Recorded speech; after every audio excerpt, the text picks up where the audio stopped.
Welcome back into the Pick and Roll NBA podcast with Jet and Sap, presented by Full Press Coverage. Hope everybody is enjoying their NBA offseason. That's always full of twists and turns and new storylines. And since we talked last week, a big new storyline has sort of come out, Sap, and that's that the Utah Jazz are actively looking at Donovan Mitchell trades.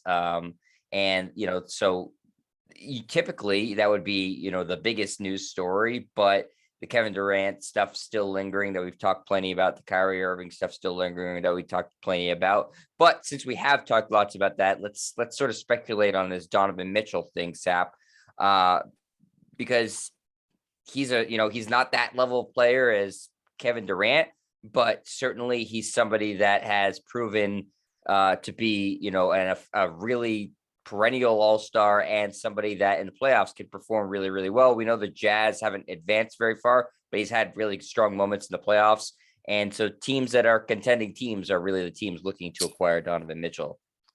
Jet, he'd be the perfect number two guy, right? I mean, he's 6'1", 6'2", kind of a combo guard, scoring guard, not a great defensive player, but we see that he's ready, willing, and able to take big shots, elevate his play in the postseason, like you said. So I think he'd be a perfect number two guy on a championship contending team. That's why we hear that the Miami Heat would be interested in Donovan Mitchell. Obviously, their number one choice would be Kevin Durant because he's a superstar and still one of the 5 or 6 best players in the league. Mitchell's a step below Kevin Durant, as you said. But I think, obviously, since Mitchell is much younger, that you'd have a longer career remaining with Donovan Mitchell compared to Kevin Durant. So, yeah, there's definitely going to be teams interested in Donovan Mitchell. We know the Knicks are interested because Mitchell is from New York, and the Knicks are just trying to be relevant at some point. Their big free agent signing was Jalen Brunson, which was kind of a decent signing, kind of a level 3 type player. But, the Knicks haven't been able to really move on and get those big-time free agents in the past. Heck, they've really had one superstar player over the last 15 years, and that was Carmelo Anthony. It seemed like they traded half their team to get him back a decade ago, and we'll have to see what they'd have to give up to get Donovan Mitchell. It would be players and picks, and if Miami gets involved in the sweepstakes as well, it would be the same thing for the Miami Heat. So Danny Ainge right now, who moved on from Rudy Gobert, got 4 or 5 picks, 4 or 5 players, kind of like a Herschel Walker type trade, is going to probably do the same thing for Donovan Mitchell, and then we'll see Utah, Oklahoma City, Houston, and maybe Washington controlling the draft board for the next couple of years because those are teams that have traded off established players for all these draft picks. So Danny Ainge appears to be going to complete rebuild, and he's going to get as much as he can for who is right now his best player by far in Donovan Mitchell. Right. And, Ainge has sort of 2 options based off of what his history was with the Celtics in terms of how he's going to rebuild. The total complete tear down like he did when, they traded Garnett and Pierce and started sort of from scratch there, or the sort of like rebuild on the fly thing that they did the Celtics did right when he took over. I tweeted about this right after the Rudy Gobert trade, that it kind of reminded me a little bit of the Antoine Walker deal that Danny Ainge completed almost a month or so after he took over the job running the Celtics. He had Paul Pierce and Antoine Walker on the team. They had made the Eastern Conference Finals the year prior, and then he sort of blew up the team, but kept Paul Pierce as sort of the central figure of that team. And then eventually the assets that he traded Antoine Walker for did in a roundabout way lead to getting Kevin Garnett and Ray Allen and Rajon Rondo on the Celtics, which, formed the core of their championship team. So Ainge, I guess, could go the way that he did the first successful rebuild with the Celtics, which is keep Donovan Mitchell and then hope that down the line, those assets that they got for Rudy Gobert, he can trade them for, stuff to pair with Donovan Mitchell. I don't know if another Kevin Garnett type trade would come along. That's sort of a once in every 10 years sort of option. And like I said, the second option, it seems like the more likely right now, which is just a complete teardown, which he's done before too. And, we know that Ainge has been pretty successful at being able to identify really good players at the top of the NBA draft. And if Utah does in fact trade Donovan Mitchell, I do think they're just really looking for picks and maybe some young players, but nobody that's going to help them win. So you could expect Utah to be pretty bad over the next couple of seasons and be drafting pretty high. It worked out perfectly, the second rebuild in Boston, because he was able to move Garnett and Pierce to Brooklyn for future first round picks, which turned out to be high lottery picks because by the time those picks came to Boston, Garnett and Pierce were already out of the league and Brooklyn was horrible. So they ended up drafting Jaylen Brown, Jason Tatum. That was perfect. That was a perfect execution of that. Sometimes if you're trading Donovan Mitchell to Miami or the Knicks, those teams will be good enough to contend. In the case of Miami, I think they could really contend for a title. And then those picks that you get back aren't as valuable as the ones that he got from Brooklyn, which led to Jaylen Brown and Jason Tatum. So that's always very, very risky. It's a similar situation to, okay, if Brooklyn trades away Kevin Durant for first round picks, great, but those first round picks are going to be at best, 20, 22, if not lower, because Kevin Durant's on a team and now they're a contender. So it's always a difficult situation to be in. You look at a team like New Orleans. Yeah, the perfect storm, Sap. You're saying, with the Brooklyn picks, that the age of the Celtics players that they traded Pierce and Garnett were really conducive to a short window for Brooklyn. Right. Or you get lucky like New Orleans, you trade Anthony Davis, and yes, he won a title in his first year with the Lakers, but by his third year, the Lakers are in the draft lottery and New Orleans owns that pick and it's a fairly valuable pick. So, a lot of this has to do with luck and how the other team does, and you just kind of sit tight and see what you end up with. So Ainge is certainly a guy who's going to be active there in Utah, and I think he's making the right move because Utah, which had good regular seasons, never really broke through in the postseason with Gobert and Donovan Mitchell. We know they didn't get along.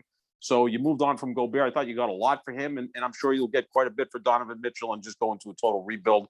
We'll see if it's going to be Miami, which I think would be a really good location for him, and depending on what you get back from Miami. And obviously the interesting part of this is Danny Ainge and Pat Riley sitting down to make a deal. We know they don't like each other. Right. There's still that Laker-Celtic thing between those two guys, so that would be an interesting conversation between the two leaders of those teams. Or if he goes to the Knicks just try to be relevant, sell tickets, have a star on their team. I wouldn't call Donovan Mitchell a superstar. And the headline of that would be, the 21st best team in the NBA just acquires the 21st best player. And Donovan Mitchell, I mean, how much does that really move the needle? But, the Knicks, again, can't be beggars can't be choosers. And if they could get Donovan Mitchell, it'd be a win for them.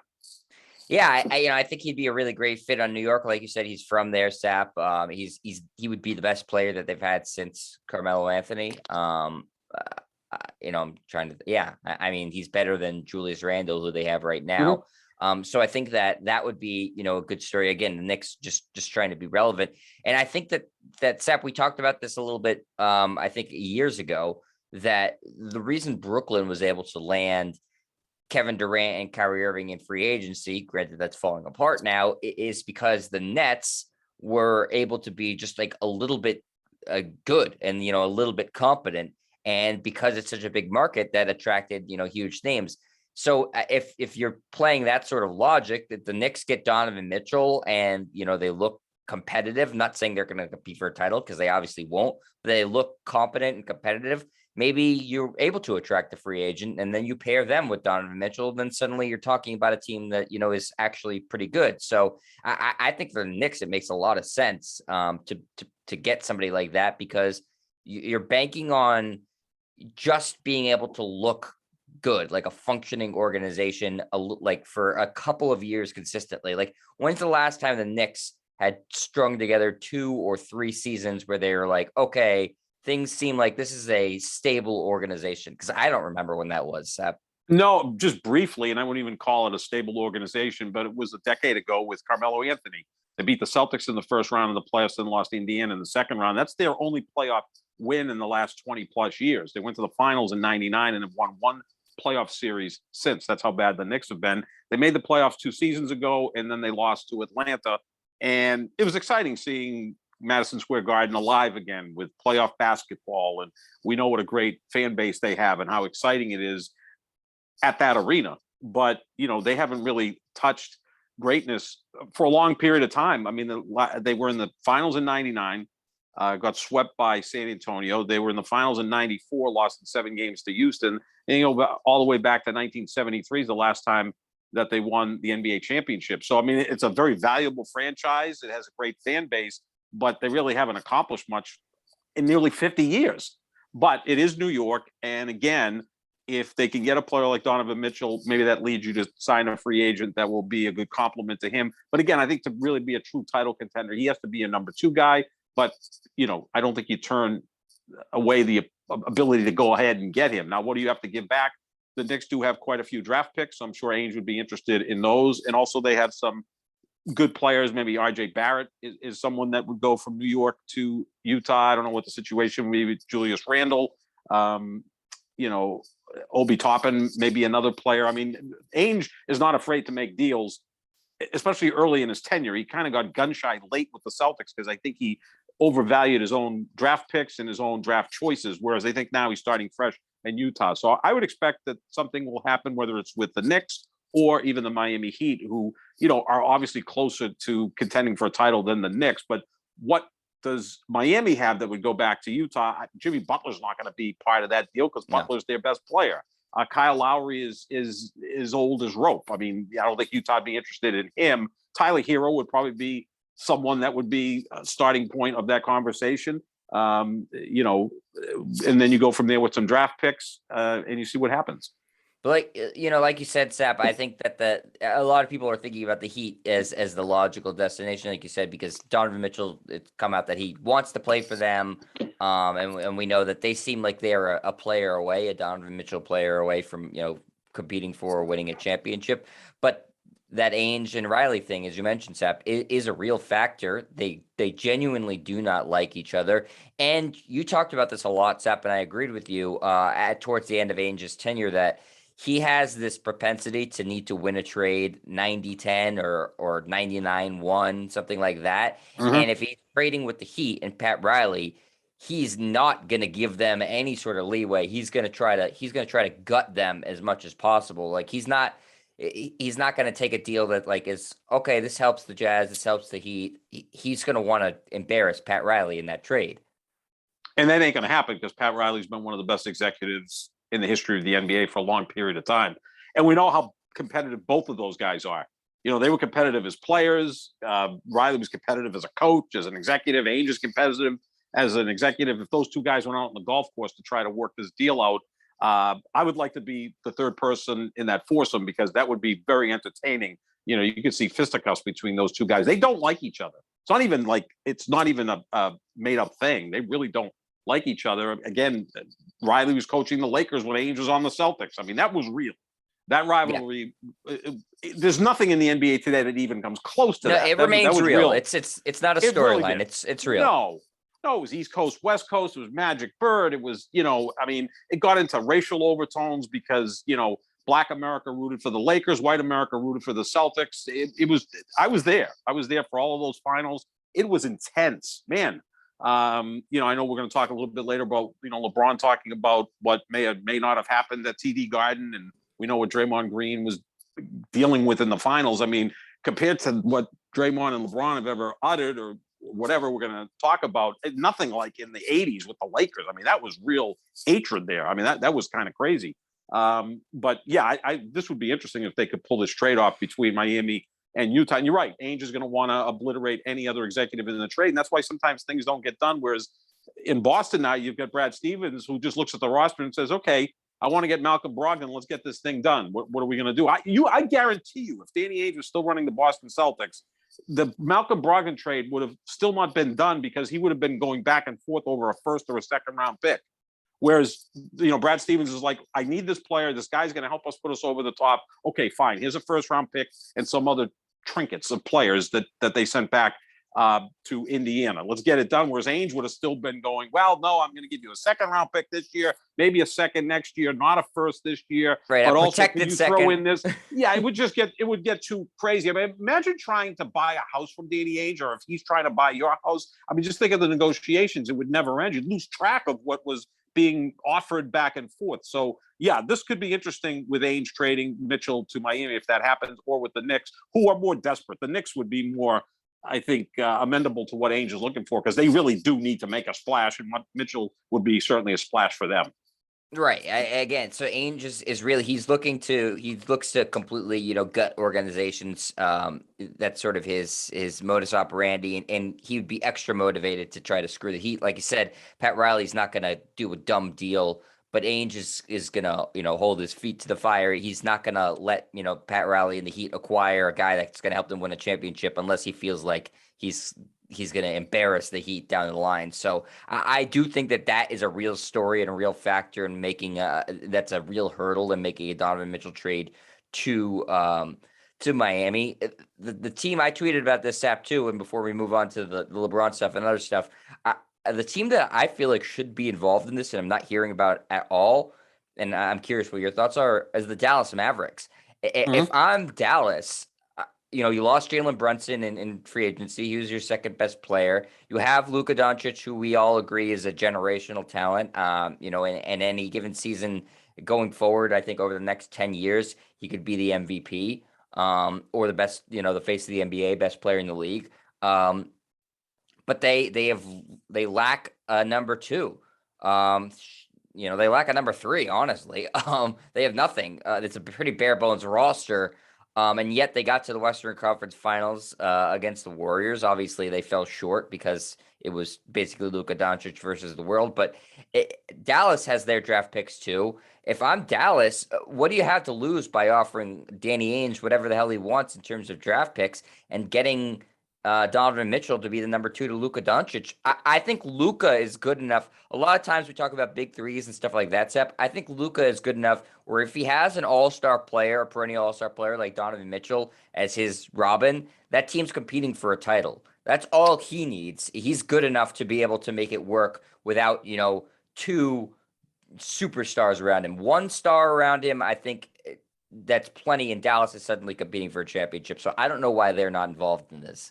That's a great point, Jeff, because we're seeing more of big twos rather than big threes because it's tough to assemble three guys because of all the contracts. And, obviously Golden State won the title and it was a little bit different. And the way they're put together is, Steph is the leader. And then you get Clay, who's the perfect number two guy, and Draymond has his role. And then Andrew Wiggins came about and did his thing. And then the young players all kind of chipped in. But that's just a unique situation. But even if you look at the Celtics, they have a big two with a bunch of role players. And some of them are elite role players like Marcus Smart and Rob Williams III.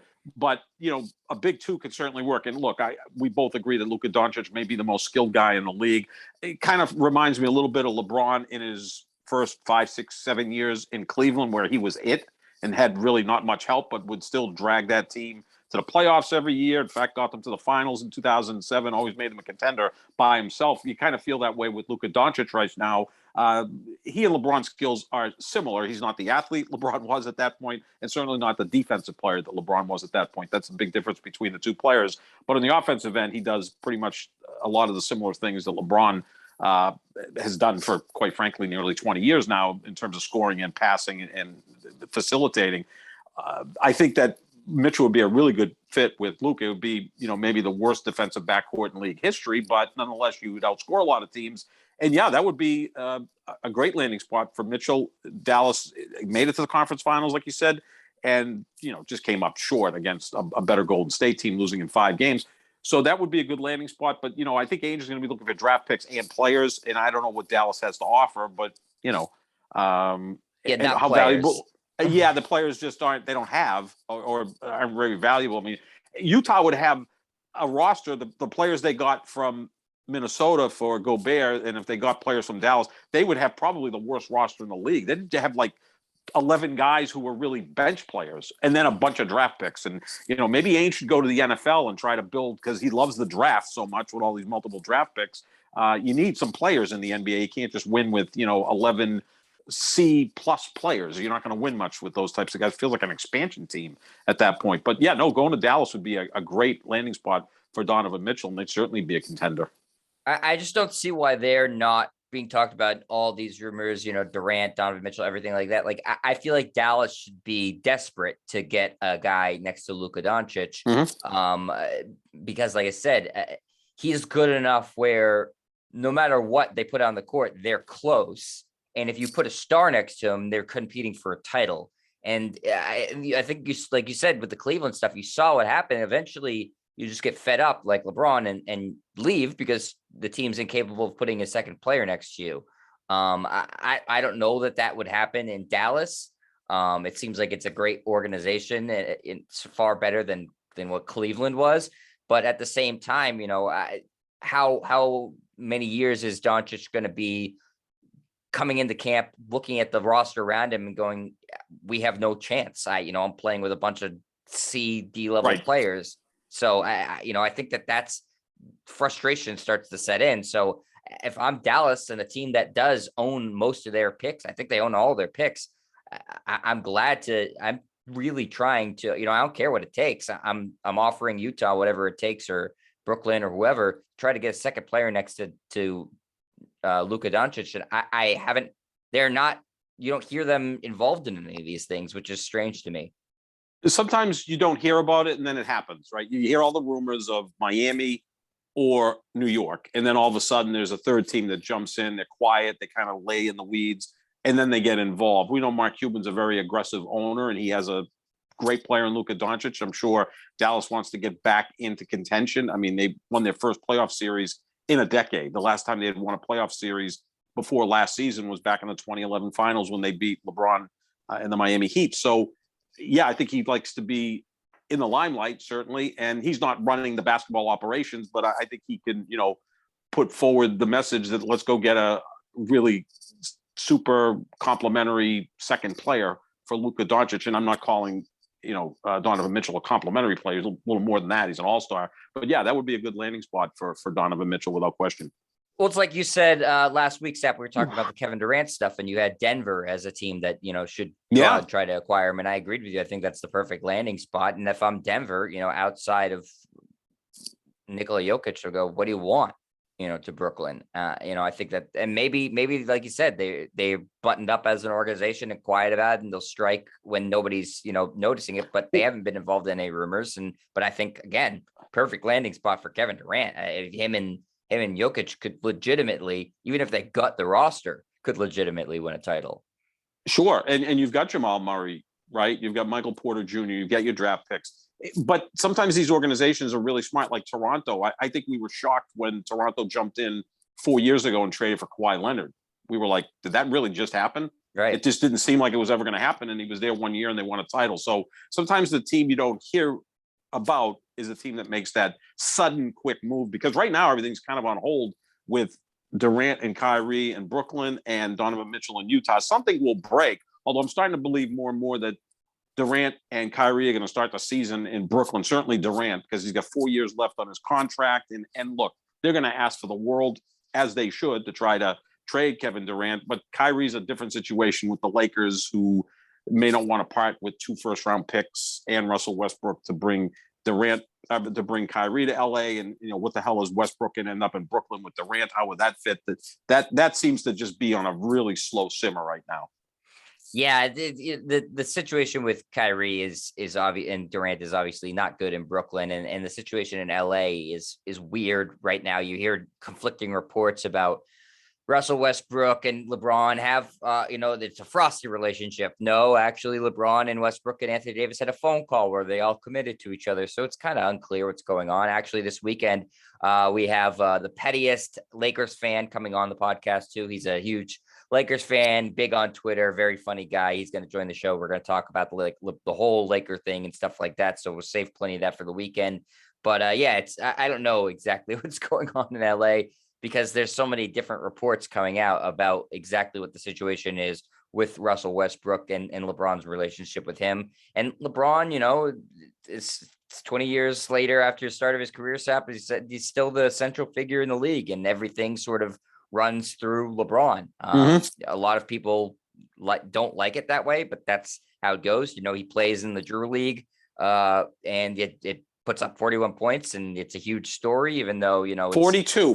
Don't shortchange my guy. Sorry, 42, not 41. And, it's a huge story, even though it's, it's essentially a pro-am.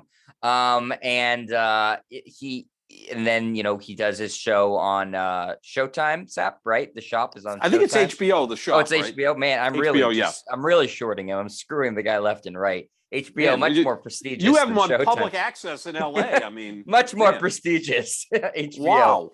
But he's on the show, The Shop, which always. I'll be honest with you, I don't know if it's HBO or Showtime. I've never seen the show, but I'll just disagree with you because you're trying to shortchange my guy.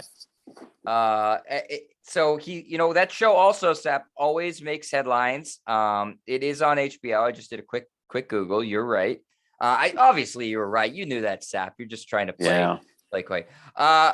So LeBron is, has made headlines before with this show because it's sort of like a free flowing conversation with him and buddies and stuff like that in a barber shop. That's the sort of setting of the show. And LeBron, is able to be a little bit more relaxed, though it's obviously, there's still staged elements to it too. It's not as free flowing as they want you to believe, but he made headlines twice. First, talking about the Brittany Griner situation, how she's detained and imprisoned in Russia. And he said something along the lines of, if Brittany Griner, if I'm Brittany Griner, I don't know that I even want to come back to the United States. I think people misinterpreted what he said there. But what we want to talk about, Sap, we can talk about the Griner thing too, is he also was talking about people were on the show asking him where's his least favorite place to play was. And he said Boston, because he said the fans in Boston are racist as shit. Now, obviously, we've talked about this, Sap. You and I have, been talking about this for years and years and years, because it always becomes a storyline, whether it's the Celtics or the Red Sox, whoever. In terms of racism in Boston, we know the history. We don't have to rehash all of it. But it is certainly a narrative that comes into play with athletes. The interesting thing about LeBron saying this is kind of twofold. One is that he has actually said before, when this was a story before, that he's never experienced in Boston. That was about 4 years ago. And two, he's a part owner of the Boston Red Sox. So there's a lot to unpack here, Sap. I'll let you sort of start unpacking it.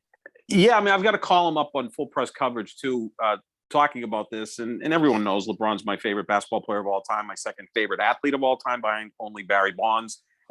But when the king is wrong, I will say so, and that time has come, because LeBron has never uttered these thoughts for the last 20 years. I mean, the first thing he did out of high school was play in the summer league in Boston in 2003. And then we know how many times he came here as a member of the Cleveland Cavaliers. I would assume, and I didn't do a deep dive into this, but just logically, he's probably played more road games at TD Garden than any other arena in the league, right? Because they played the Celtics 7 times in the postseason, and he was in the same conference with them for 15 years. So he came to Boston a lot. We never heard him say that there were any kind of racist confrontations. I know he had a beer spilled on him back a few years ago, but I don't think it was intended for that. I mean, again, you can hear all different sides of stories, that it slipped and fell or someone threw it, but whatever. The thing that really it has to be looked at, and we know that Boston's had this well-earned reputation of being a racist city, and sure, there's still people that are racist in Boston, as there are racist people in Philadelphia, New York, Cleveland, pick any city in America, is that FU LeBron on a t-shirt, or chance of FU LeBron, or FU Draymond on a t-shirt, or chance of FU Draymond in a chant, those aren't necessarily racist. I mean, the league is 80% black. Right. So many of the great players are black, and you attack the best players. You don't, you're not going to go after Donovan, not Donovan Mitchell, Duncan Robinson, or someone like that. Or who's in the Lakers? Austin Reeves. Austin Reeves, yeah. I mean, so when the Lakers come to town, the vitriol is going to be at Austin Reeves instead of LeBron James. I mean, of course they're going to go after the best player in the league, the best player on that team. I mean, Magic Johnson heard it, Kareem heard it, Jordan not so much, because there was never really a rivalry with the Celtics. It was kind of weird, because early in his career, the Celtics were dominant, and by the time Jordan started dominating, the Celtics weren't good. So there was really never a Jordan-Celtics rivalry. The fans were too scared to chant at Michael Jordan. Yeah, exactly. Because they thought he might just go in the stand and start beating people up, because everybody feared Michael Jordan. But so I think that that's a big part of it. So if people are yelling "FU LeBron," that doesn't make them a racist. Right. I mean, so you're misconstruing that. The other thing, and I'm going to steal this from our good friend Christian Arcand, who you worked with at WEEI, and I worked with at the Boston Herald, and does a great job on the Sports Hub. And he talked about this last night, that so much of how Boston is depicted in movies and on TV is essentially Irish mobsters who are like racist guys, right? Like, really look at it. Mystic River, The Departed, The Friends of Eddie Coyle, The Town, all great movies, but all with like Irish gangsters who have that. Yeah, exactly. All have that weird accent that, we try to rid ourselves of as professionals, I think. But that's what we see the city of Boston depicted as bank robbers, gangsters, kind of wild Boxers, men who are right? racist. Boxers, yeah, they're the fighter. So it's like that's what everybody sees. So everybody just assumes, I guess that's what Boston is. Everybody in Boston is a mobster, a gangster, a bank robber who's racist. So in their mind, it's like that's what's happened. Now, have there been racial issues in Boston even recently? Sure. But LeBron never uttered that before. He's been coming here for nearly 20 years. And I think he just kind of went along with it in that setting where it's very free flowing. If I could speak better, I'd be doing a better job. But free flowing, and the only thing that kind of turns me off. LeBron doesn't have to swear that much. When someone swears, and I'm not trying to be a prude here, but if LeBron's a bright guy, and I get turned off when someone swears incessantly, like every third word is F and this. That kind of just turns me off because that's really not.